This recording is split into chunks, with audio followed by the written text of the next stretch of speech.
Don't move your feet, stay right there and just continue your poses. We're getting really nice soft light coming off of here, kind of sultry. There you go, right there. Go, hold it. Open your mouth just a little bit. Just a nice walk, like you do every day when you're walking in your bra down the street. Go. Got milk.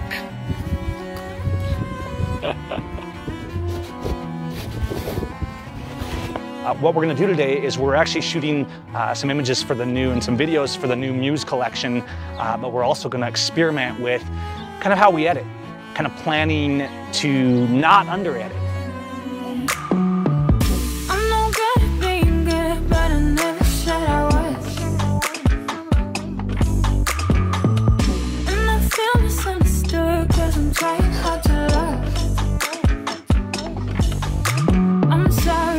Sorry, my actions, they haunt me, and I'll never live it down. Here's our lovely model, Sandra. We're ready to go on this quiet little street. Give me some poses. Let's do full manual here. Good, right there, hold it, right there. Move a little bit away from the tree. I want to throw that back into focus a little bit more. We got those greens and kind of those pepper plants like hanging down, but then there's more greens behind it. You can move a little closer to that so we get a nice mix there. Maintain your, there you go, hold it. Good, good, mix up the poses. Hold it. Keep mixing it up. Good. Right there, hold it. No, you're moving too fast for me. Let's do a couple more with just the purple before we wrap up here. Right into those branches, good, beautiful. Okay, bonita, drop the chin a little bit. Light, eyes toward the light, eyes toward the light. The arms are a little too staged, just bring them in. Hold it, right there. Okay, work it a little bit, just mix it up. Let me go wide, I'm gonna show you guys this because we've got all this light. The sun is setting over here.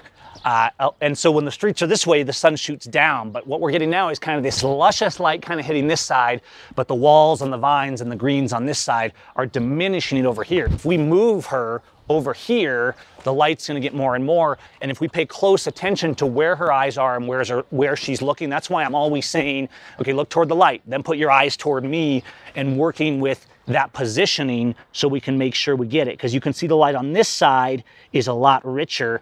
So we're out shooting some images today and we're gonna take these back and we're gonna look at the color grades. We're gonna look at being able to push it a little bit further, of not being afraid to edit. Light and camera is important. Not over editing is important, but not under editing is important too. And the great photographers of the past in their dark rooms, they understood that. If you have to edit to fix, you're not gonna be able to do an edit a lot of times. You're gonna be limited in doing an edit that's really inspired and doing an edit that really brings out the vision you're looking for. Now relax, let the hair blow a little bit, bring the hands up under the tummy, right there, let the hair go, good, right there, hold it. You have an image that looks good, that's your negative, and then you edit unabashedly to make it go boom. I'm gonna use a Helios 5 here. Let's work that.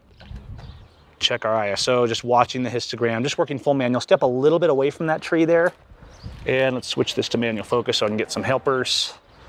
Good. The sun's about to set. Magic hour is always amazing, you guys. And we're just not worried about exactly what we get. We're just going out to make images. A lot of times when we're working for paying clients, we worry too much, when really we just need to look for a good combination of clothes, a good combination of something that fits our subject, their personality, where we go, where we're gonna shoot at, and kind of maybe a loose theme, but let the vision build with that light. Magic hour light all over the streets.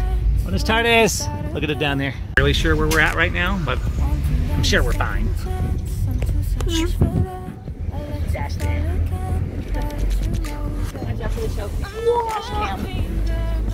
Driving, taking photos. I feel like we're going uphill, which is entirely the wrong way. Yeah, I know. Hello, hottish. Magic hour. No, it's actually lighting pretty good. It's just, right now it's just reflecting. Listo. Most photographers, I think, don't even realize that they're under editing, and it's time to change that.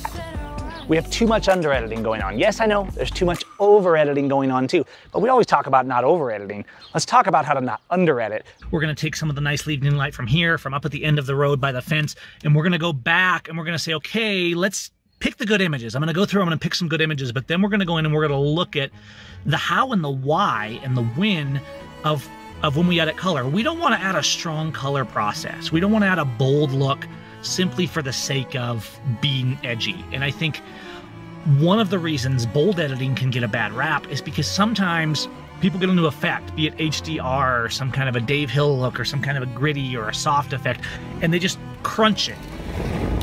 They push the sliders, they push it all the way, and there's no intent. And I think what we're really getting at here is edit bold with intent. Do it for a reason. Plan light and color. It's okay to shift your purples into the blues and to darken your greens and to make things more film-like, or to have a strong digital bright color look, or whatever it is, as long as you have a plan and there's an intent behind it and you're not just clicking.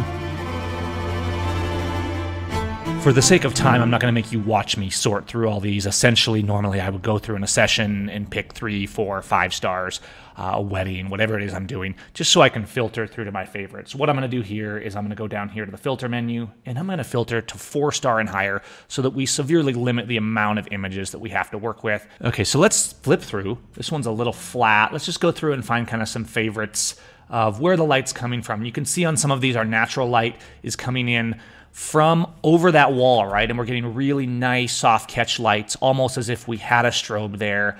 We got this cute outfit that we're working with, and just some nice images here. Now, we could talk about going into Photoshop and whether we need to do skin retouching and all that, but we're gonna focus on the fundamental edit in these. And we're gonna focus on the idea of how we blend the color. We might say, well, no, if we stick more to natural, right, and then just tweak with our contrast, maybe our shadows and our highlights, we can make a really good image and it's natural. The thing with that is that's all relative. So we can do that. We can make a quote unquote natural edit. But what's natural from a Fuji camera and what's natural from a Sony camera and a Canon camera is completely different, because the effective result is that all of these cameras we're shooting with are their own preset. They are their own color profile, and each one is different. And that's how it was when we used film. And I think sometimes that gets lost in the digital age of saying we want a natural edit. When we used film, we chose a film based on the look and the atmosphere we wanted. So when I made Filmist, it was about emulating film looks so that we could have those options. When I made Muse, it was about coming in and taking the inspired color that we get from film, but even taking it a little bit further, being a little more flexible with it, having different contrast levels and brightnesses, but going way beyond that down into color channels. And that's what's really happening in Muse, is complex things with color curves and color channels that allow us to get very different looks. Now, if we look at these images, the question is which one is right. And if I go through Muse, you can see that I'm taking all these different looks, and none of them are wrong. Some of them are too much, but most of the looks in Muse are actually pretty balanced. We haven't just gone through Muse and cranked blacks or contrasts or just done stuff that looks crazy like a lot of times you get with presets. Let's go back to 0 and just kind of, again, start flipping through different looks. We can see that these looks are radically different. And yet, most of them don't look terribly weird or unnatural. Some are a little more intense than others. Some have more filmic looks. Some have more color boosted looks. Some have lifted shadows. Some of them are more intense, like this. Now, we have pretty strong highlights with this natural light. We have pretty strong highlights on the face. If we really were going all out, maybe we would have had a little bit of a hair light back here off to the left. But we were kind of experimenting today with just taking what we got. The catch lights are amazing. You notice how in the video we were talking about keeping the model's face toward the light. We had that big sky. You can actually see the sky here from over that wall in the ice right here. Let's go 2 to 1. And you can actually see the landscape and the horizon in the eyes here and the detail looking off, and that's giving a really natural, really nice catch light. So let's look at different poses where the light was coming from different directions. Now we're more straight on here. We have to be careful with this with our models because it can make them look wider, but we actually still have some dimensional light because of the way the light was filtering through the trees and over that wall. This one's a little bright, but actually really cute. So let's take this one, or let's look at this one here. I like this one here. Let's pull the exposure down a little bit. I think Dreaming looks really nice here. It's more of a soft skin kind of preset. It's great for an image that you don't necessarily want to have to do a bunch more retouching on. Now it's really bright. I can actually bring down the exposure and the whites just a little bit in this case. And I'm going to pull that back, which is going to put her skin right in that zone 6 to 7 range and darken the background more. So I have a very poppy kind of contrast. We still have those great catch lights. When I talk about over editing, we're looking at these edits, and when I talk about we don't want to over edit, but we don't want to under edit, what I mean by that is that under editing can be getting stuck in the rut that we need to stay, quote, natural.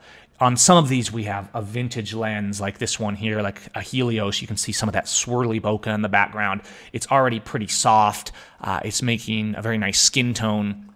And we could say, well, no, let's just do something really, really basic, like something from maybe from Power Workflow, for example, right? Just a super gentle preset that doesn't change hardly anything. There's nothing wrong with doing a natural look.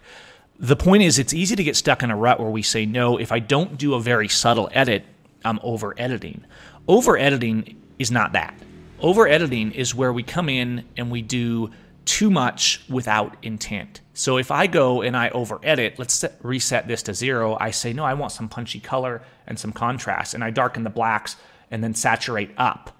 And I'm like, oh, I want greens, right? But look what's happening to her skin. Now I'm over editing because I'm not fulfilling a vision, a visualization of the image to have the theme to focus on the subject the way I want. When we edit well, we go down and we control specifics. And this is what presets save a huge amount of time on, and why things like Muse are such a powerful toolkit. Sometimes people say, oh, professionals don't use presets. Professionals edit manually and do it from scratch. That's simply ridiculous. As a professional, I want to use the tool that's going to get me the most creative options as quick as possible. And so I'm going to go through like this and say, well, not all of these looks are what I want, but all of them are giving me a different perspective, a different film, if you will, of editing to say I want correct separation between skin tones, blacks, and greens, and this becomes a very powerful tool. You can see how a lot of these more advanced presets I'm making lately are focusing and giving us a lot of options on skin tones, on how blues and greens are mixed, and there's an influence of darkroom days in this, where the different films that we chose would result in these kind of looks. Then I can go in here and manually say, well, let's up the shadows, let's dial back the highlights or the whites just a little bit.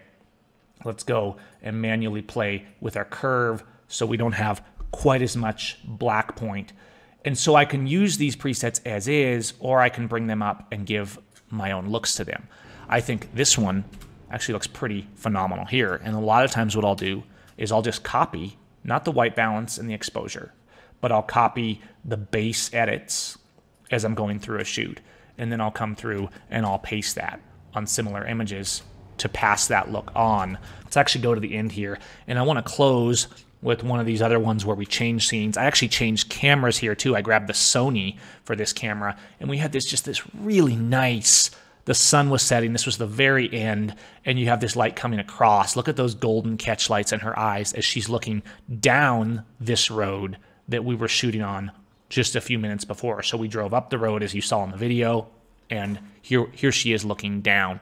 I could edit this in so many different ways. Now I want you to look. Let's say I did a more natural edit, as we say. Natural meaning not changing the color profiles a lot and basically taking what Sony gives us with a few edits, like pure classic, a more subtle edit, as we say.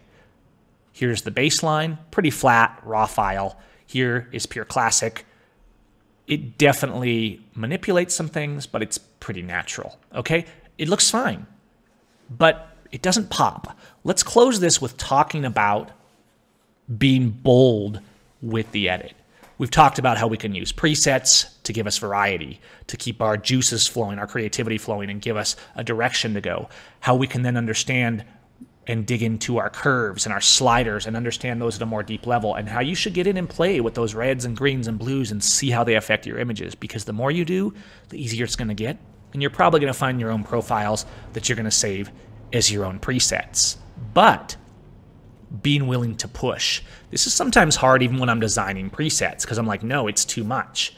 When I save a preset, if I want a bold effect, I never just go in and crank the white balance, for example, and then save that as a preset, because it's not going to work. It's going to look completely different and usually bad on most other images unless they were shot in those same ideal lighting conditions. But let's go to something in Muse like Gold Dust.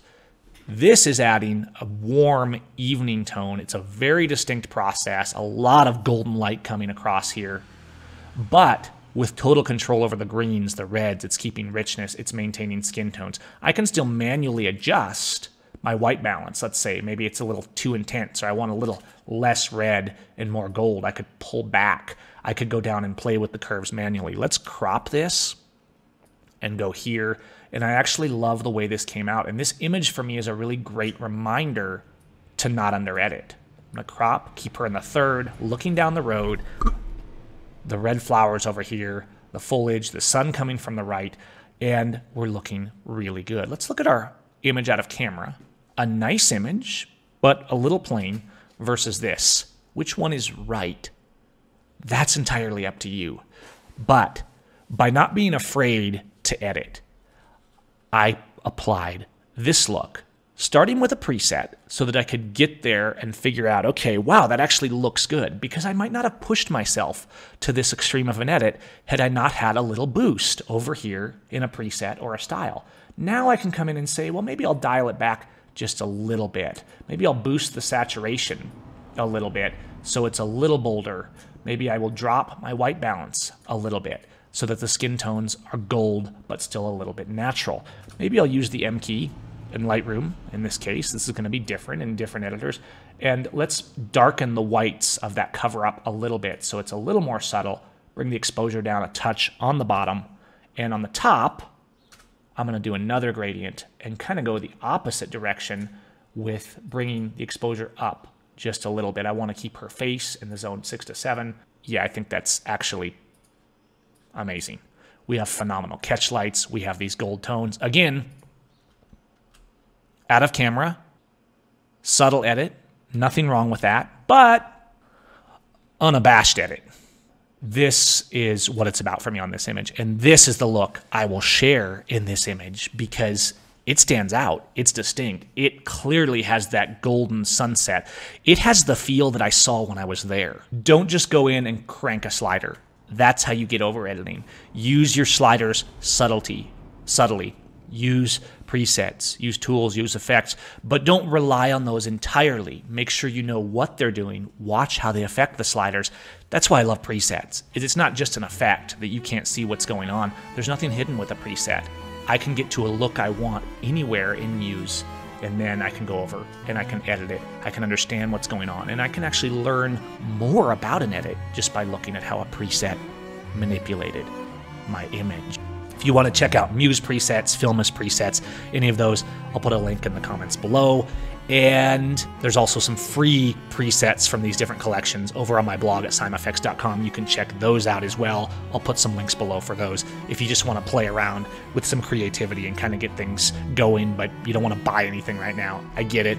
Times are weird. And have some fun. Go play with this color.